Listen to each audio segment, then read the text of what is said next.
Middle east की सबसे बड़ी खबर बिना रुके सीधा आपके सामने। इंडिया पाकिस्तान के बीच जो चल रहा है उसके चक्कर में मिडिल ईस्ट को शायद आप थोड़ा सा भूल गए हैं, फिलिस्तीन को थोड़ा सा आप भूल गए हैं। लेकिन मैं आपको याद दिलाना चाहूँगा कि कुछ ऐसी चीज़ें जियोपॉलिटिक्स में हो रही हैं जिसकी हमें उम्मीद नहीं थी। कोई भी एक देश का राजा, राष्ट्रपति या प्रधानमंत्री अकेला अपने दम पर सरकार नहीं चलाता। भले ही डोनाल्ड ट्रंप ने यह बात नहीं बोली है जो बताने वाला हूं, लेकिन ये रही रिपोर्ट आपके सामने। अमेरिका की सरकार यानी डोनाल्ड ट्रंप की सरकार ने इजराइल को धमकी दी है। जी हां, कानों पर आपको यकीन नहीं आएगा जैसे मुझे अपनी आंखों पर इस रिपोर्ट को पढ़ते में नहीं आया।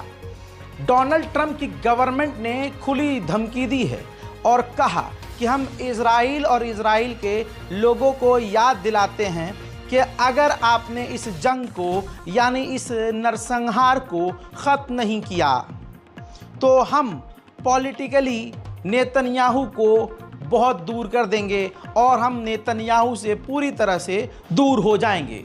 हम इजराइल को पूरी तरह से पॉलिटिकली अकेला छोड़ देंगे। लेकिन यहाँ पर बता दूँ, हमें ज़्यादा खुश होने की भी ज़रूरत नहीं है क्योंकि डोनाल्ड ट्रंप की ये सरकार ने बोला है, लेकिन ट्रंप ने अपने मुंह से ये बात नहीं बोली है। लेकिन हाँ, कहीं ना कहीं हमें मानना पड़ेगा कि ये काफ़ी पॉजिटिव बात है क्योंकि अकेला डोनाल्ड ट्रंप देश नहीं चला सकता। जब उसके ही लोग उसके हर कदम के खिलाफ हो जाएंगे तो दिक्कत हो जाएगी।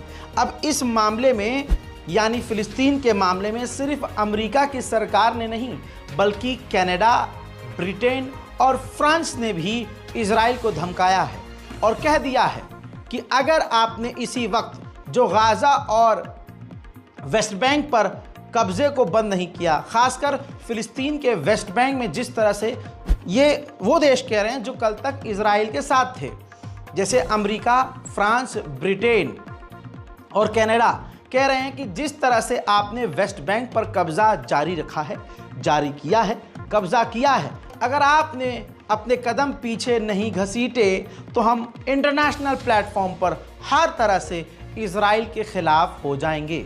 ये नेतन्याहू के लिए काला दिन साबित हो रहा है। हजरात, अब आपको बताने वाला हूं कनाडा, ब्रिटेन और फ्रांस ने मांग क्या की है। तीनों ने एक साथ इजराइल से पहली मांग ये की है कि तुरंत इस वक्त गाज़ा पर बमबारी बंद की जाए। गज़ा के अंदर जो मदद है, खाना, पानी, दवाइयाँ, कपड़े लत्ते, जो मदद के ट्रक्स इजराइल ने बॉर्डर पर बाहर रोके हैं, भारी मात्रा में उन मदद को गाज़ा के अंदर जाने दे। साथ में तीनों ने बड़ी बात कही, कहा कि इसी वक्त वेस्ट बैंक जो फ़िलिस्तीन का वेस्ट बैंक है उस पर इजराइल कब्ज़ा करना बंद कर दे, क्योंकि अगर ऐसा होने लगा तो ऑटोमेटिकली जो एक फ़िलिस्तीन स्टेट है वो विजिबल हो जाएगा, दुनिया की नज़र में आ जाएगा कि हाँ, ये फ़िलिस्तीन पर कब्ज़ा इजराइल कर रहा है गैर कानूनी तरीके से, और ऑटोमेटिकली फ़िलिस्तीन दुनिया को नज़र आने लगेगा। इशारों में ये भी बात कही जा रही है कि अमेरिका समेत यानी खुद अमेरिका, बरतानिया और कनाडा, ये देश यानी फ्रांस, ये सब मिलकर फ़िलिस्तीन को मान्यता दे सकते हैं। हज़रात मोहतरम, आपको बता दूं कि इजराइल ने गाज़ा के अंदर अपने हमलों को बढ़ा दिया है।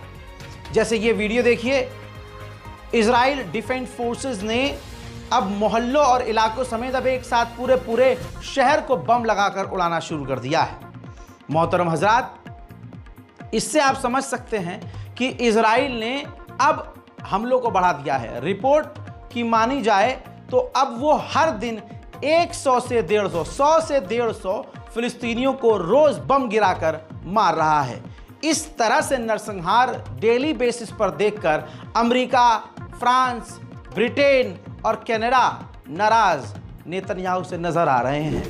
इसके अलावा अमेरिका के 300 कॉन्ट्रैक्टर्स की टीम गज़ा पहुंच चुकी है।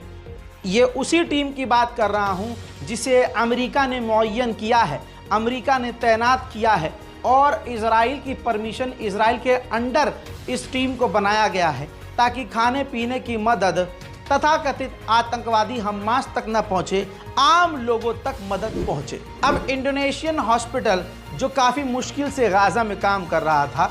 ज़रा इस तस्वीर को आप देख लीजिए। इजराइल ने टारगेट करके उस हॉस्पिटल के जनरेटर को तबाह कर दिया। इसके बाद अब अस्पताल में जब कोई मशीनरी काम नहीं करेगी तो लोगों की जान कैसे ही बचाई जाएगी, आप समझ सकते हैं। उधर अमेरिका, बरतानिया, इन तमाम देशों के नाराज होने के बावजूद ये कट्टरवादी नेता नेतन्याहू एक बार फिर से रिपीट कर रहा है कि मैं यानी इजराइल पूरी तरह से गज़ा पर कब्जा करेगा, पूरे गाज़ा को हम कंट्रोल करेंगे, हमारी सेना बहुत जल्द पूरे गाज़ा पर कब्जा करेगी। हजरात, जो बात मैं कहता हूँ वो भारत के बहुत सारे मुसलमानों को बुरी लग जाती है। मदारिस में पढ़ाने वाले जो बड़े टीचर्स हैं, उलमाए दीन हैं, उनको मेरी बातें चुभ जाती हैं। लेकिन ज़रा उन उलमा को भी शर्म आनी चाहिए जो मुझ पर कटाक्ष कर रहे हैं या मेरे बयानात के ख़िलाफ़ हैं, क्योंकि जो बात मैं कह रहा हूँ आज वो फ़िलिस्तीन के लोग भी कह रहे हैं। याद रखना, फ़िलिस्तीन के लोग कह रहे हैं जिन्होंने अपनों को खोया है। वो दर्द जो आप और मेरे देखने वाले बयान कर रहे हैं और अरब से सवाल कर रहे हैं, आज वही फ़िलिस्तीनी अरब से सवाल कर रहे हैं। जैसा कि आपको पता है कि मिडिल ईस्ट में अरब का दौरा करने के बाद कतर जैसे, सऊदी अरब जैसे बड़े बड़े देशों ने अमेरिका से वादा किया है कि हम ट्रिलियंस ऑफ डॉलर में अमेरिका में पैसा इन्वेस्ट करेंगे। दूसरी तरफ जहां ये डील हो रही थी अरब से, अरब डील कर रहा था अमेरिका से, वहीं उस दूसरी तरफ फ़िलिस्तीनियों को मारा जा रहा है और मारा जा रहा था और अभी भी कत्ल किया जा रहा है। ऐसे में एक फ़िलिस्तीनी शख्स जिसका कुनबा तबाह हो गया, जिसका घर बर्बाद हो गया, वो वीडियो मैसेज के ज़रिए तमाम अरब देशों से नाराज़गी, दुख व्यक्त कर रहा है और कह रहा है कि अरब ने फ़िलिस्तीनियों को धोखा दिया।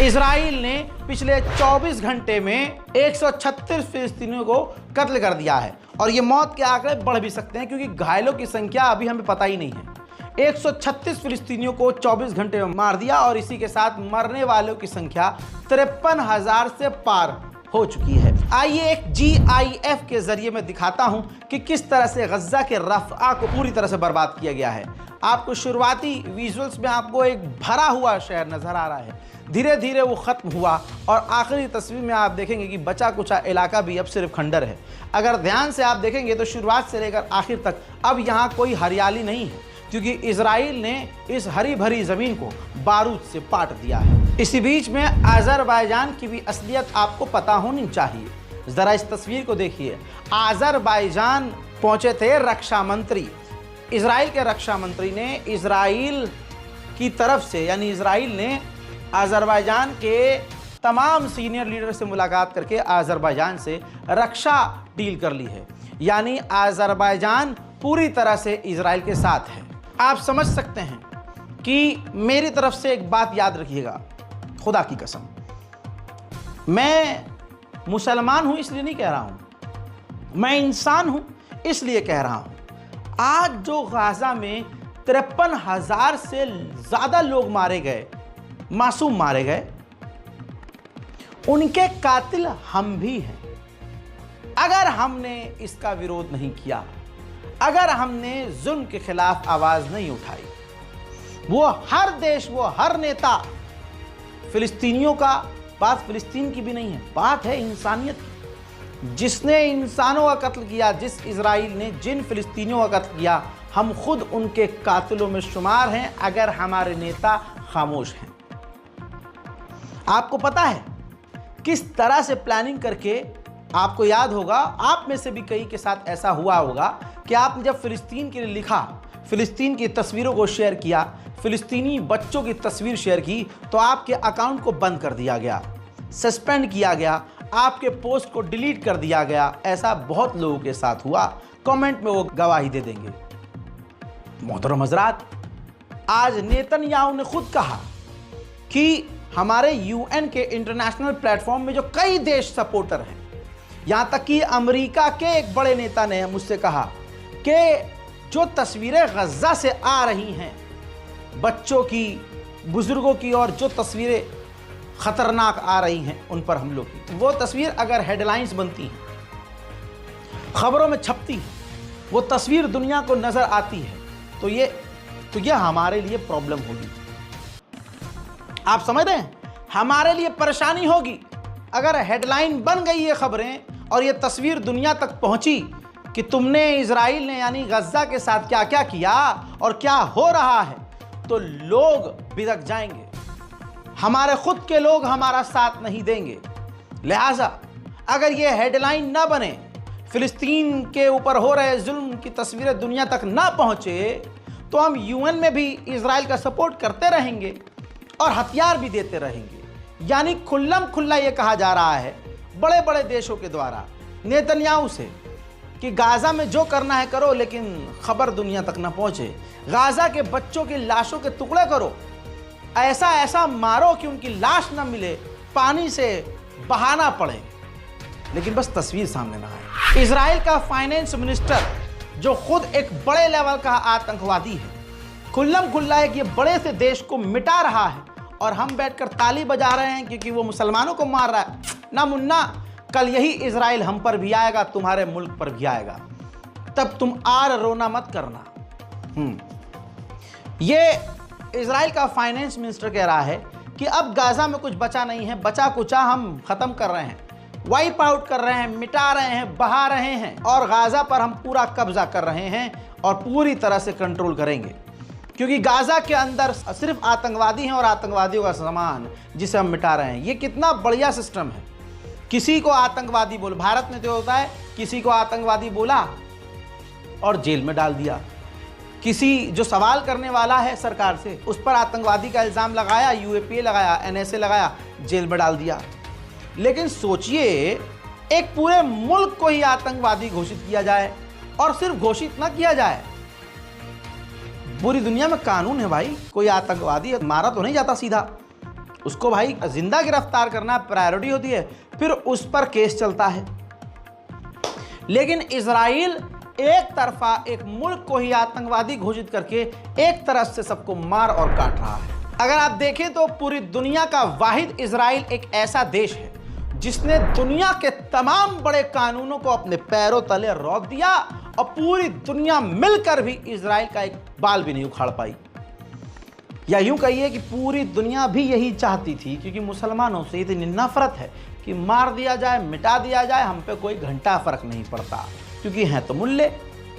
ये मानसिकता सिर्फ भारत के अंदर हिंदुओं की नहीं है, भारत के अंदर बैठे हुए जो कट्टरवादी जहरीले हैं उनकी नहीं है। दुनिया के तमाम ऐसे बड़े बड़े देश हैं जिनमें मुसलमानों से नफरत है। दुख की बात नहीं ये कि वो मुसलमानों से नफरत करते हैं, दुख की बात यह है कि अरब और मुस्लिम देश खुद फिलिस्तीन को भूल चुके हैं।